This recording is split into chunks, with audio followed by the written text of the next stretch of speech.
اچھا، قربانی کے حوالے سے ایک اور مسئلہ بھی ہے کہ اگر کسی کے پاس ایک مکان سردی کے لیے ہے اور ایک مکان گرمی کے لیے، جو امیر لوگ ہوتے ہیں وہ ایسا کرتے ہیں، ایک سردی کا مکان ہوتا ہے، جیسے سردی پڑی تو وہ کراچی میں آ گئے، لاہور میں آ گئے، اور جیسے گرمی پڑی تو مری میں چلے گئے.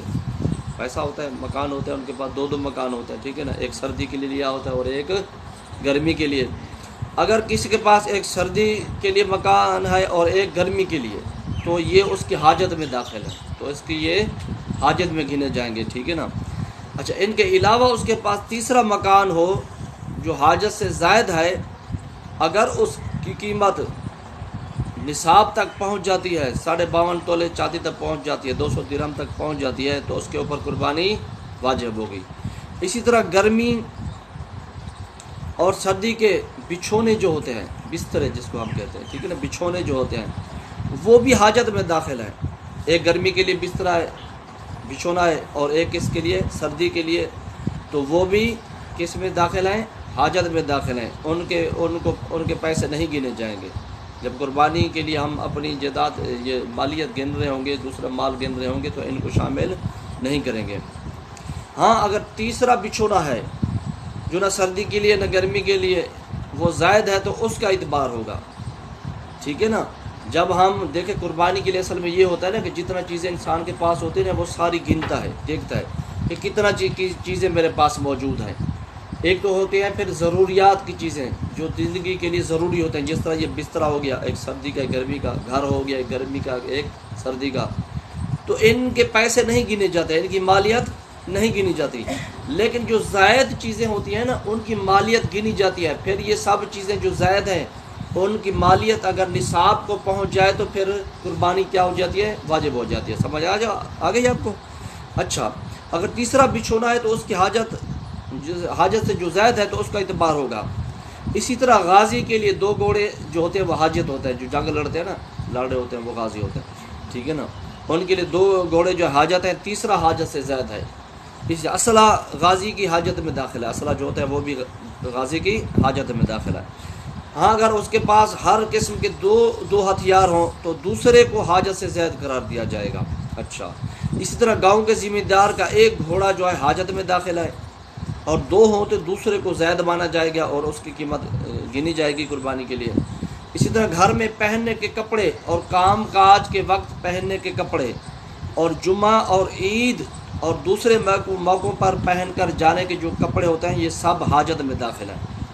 اور ان 3 کے علاوہ جو جوڑے ہیں، اور اگر وہ 200 درہم کے، ان کے علاوہ جو کپڑے ہوتے ہیں، ٹھیک ہے نا، ان کے علاوہ اگر کوئی جوڑا ہے اور وہ 200 درہم تک پہنچ جاتا ہے تو پھر قربانی واجب ہوگی. دیکھیں اس کو غور سے سنیں. کپڑے جو ہوتے ہیں نا، ایک تو وہ ہوتے ہیں گھر میں جو پہنے جاتے ہیں، دوسرے وہ ہوتے ہیں کام کاج کے لیے، جب آدمی نکلتا ہے، ٹھیک ہے نا، گھاس وغیرہ کاٹنے کے لیے گاؤں میں تو وہ پہنتا ہے، یا کام کاج شہر میں ہو تو پھر دفتر میں جاتے ہیں وہ اور اچھے پہن کے جاتے ہیں، ٹھیک ہے نا. ہم جب کام پہ جاتے ہیں تو میلے کچیلے کپڑے پہن کے جاتے ہیں گاؤں میں. جو شہر والے ہوتے ہیں وہ جب کام پہ جاتے ہیں تو وہ اچھے کپڑے پہن کے جاتے ہیں. ان کا کام اور ہوتا ہے، ہمارا کام اور ہوتا ہے. انہوں نے دفتر میں بیٹھ کے جا کے کام کرنا ہوتا ہے، ٹھیک ہے نا، کمپیوٹر پہ کام کرنا ہوتا ہے. ہم نے کیا کرنا ہے، ہم نے تو جو ہے اس کا جانوروں کا گوبر اٹھانا ہے، ایسے ہے نا، گھاس کاٹنا ہے. تو ہمارا کام ایسا ہے جس کے لیے پرانے کپڑوں کی ضرورت ہے. وہ جس کام پہ جاتے ہیں ان کے لیے جو کپڑے وہ پہننے ہیں، وہ کون سے کپڑے پہننے ہیں، اچھے کپڑے پہننے ہیں، اچھے کپڑے پہن کے جانا ہے. تو لہٰذا کام کاج کے کپڑے جو ہمارے ہیں وہ الگ ہیں، وہ جو کام پہ جاتے ہیں کپڑے پہنتے ہیں وہ کپڑے الگ ہیں. تو ایک تو وہ کپڑے جو گھر میں پہنے جاتے ہیں، دوسرے وہ کام کاج کے لیے جو پہنے جاتے ہیں، تیسرا جمعے عید وغیرہ کے لیے جو کپڑے پہنے جاتے ہیں، یہ کیا ہے، حاجت میں داخل ہے. اور سردی گرمی کے کپڑے یہ بھی حاجت میں داخل ہے، ٹھیک ہے نا. اس کے علاوہ جو کپڑے ہوں گے نا ان کی قیمت کا شمار ہوگا، ان کی قیمت بھی گنی جائے گی. اگر وہ قیمت اتنا قیمت کو پہنچ جاتے ہیں جس سے قربانی لازم ہوتی ہے، نصاب تک پہنچ جاتی ہے ان کپڑوں کی قیمت، تو پھر قربانی اس سے لازم ہو جائے گی. سمجھ آ گئی آپ کو؟ دیکھا نا گھر میں عورتیں کتنا کپڑے رکھے ہوتے ہیں عورتوں کے، جو ضرورت سے زیادہ ہوتے ہیں، وہ پڑے رہتے ہیں کافی، وہ کبھی کبھی جا کے شادی پہ پہن لیا، کبھی پہن لیا، پڑے ہوتے ہیں. اور اسی طرح برتن دیکھا نا آپ نے رکھے ہوتے ہیں گھر میں، جو ضرورت سے زائد ہوتے، کام آ رہے ہوتے ہیں برتن، دیکھا آپ نے، وہ کسی کام میں نہیں ہوتے، وہ رکھے ہوئے ہوتے ہیں، کام کچھ نہیں ہے ان کا، ٹھیک ہے نا۔ تو یہ برتن اگر زائد ہیں یا کپڑے رکھے ہوئے ہیں زائد، تو ان کے پیسے بھی گنے جائیں گے، ان کے پیسے بھی گنے جائیں گے۔ اگر یہ پیسے نصاب تک پہنچ گئے، 52.5 تولے چاندی کی قیمت کو پہنچ گئے، ان جو چیزیں کپڑے برتن یہ زائد جو چیزیں رکھی ہیں، اگر ان کی قیمت 52.5 تولے چاندی تک پہنچ گئی تو پھر اس عورت پر بھی قربانی کرنا لازم ہوگا۔ لیکن آپ نے دیکھا ہوگا بھی گاؤں میں بھی یہ ہے کہ جتنا برتن رکھے ہوتے ہیں جو کام میں نہیں آ رہے ہوتے، ٹھیک ہے نا، کافی سارے ہوتے ہیں نا، لاکھ روپے کے ہوتے نہیں ہوتے، جب شادی ہوتی ہے لڑکی کو یہ دیتے ہیں برتن، وہ کام آ رہے ہوتے ہیں اس کے، وہ رکھے رہتے ہیں، ایسے رکھے رکھے گل جاتے ہیں، وہاں سے گم ہو گئے، رکھے رکھے گل جائیں گے، کام نہیں آئیں گے، تو وہ لاکھ روپے سے زیادہ ہوتے ہیں۔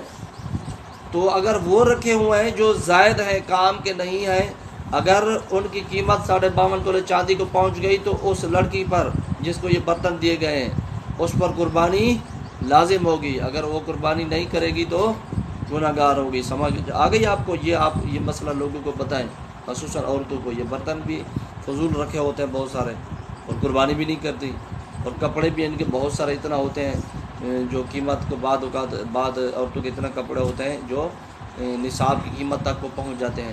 تو لہٰذا اگر ایسا ہے تو ان کے اوپر قربانی لازم ہے، لیکن ان کو مسائل کا پتہ نہیں ہے، یہ مسائل بتانے پڑیں گے ہمیں۔ جب ہم مسائل ان کو بتائیں گے اس کے بعد یہ قربانی لازمی کریں گی، جب ان کو پتہ ہوگا کہ ہمارے اوپر قربانی لازم ہے تو کریں گی۔